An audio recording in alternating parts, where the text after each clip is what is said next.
Shooting YouTube videos with your smartphone. With modern smartphone technology, anyone can shoot a video and post it on YouTube.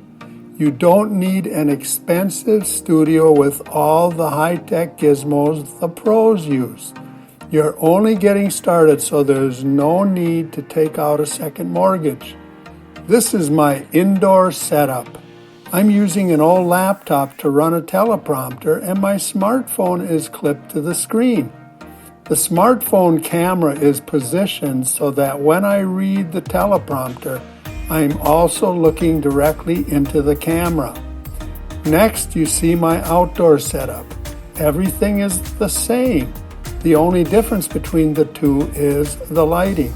I prefer shooting outdoors because of natural lighting. However, you have to be cognizant of audio disturbances like background noise and wind noise. I mostly like to use a teleprompter because it keeps me on track. I can also use the script file to upload on YouTube, which can be synced to my audio. I use the free online tool provided by Zacu. I will provide the link in the description below.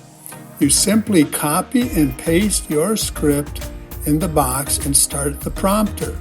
I use Loom to record my video. They provide a smartphone app and you can upload your video to their site after your video is recorded. The video can then be downloaded to your computer for editing. I use Spreaker to record separate audio tracks when needed. They also provide an app and a website for posting your audio file as a podcast. Links are provided below. This will help you get started.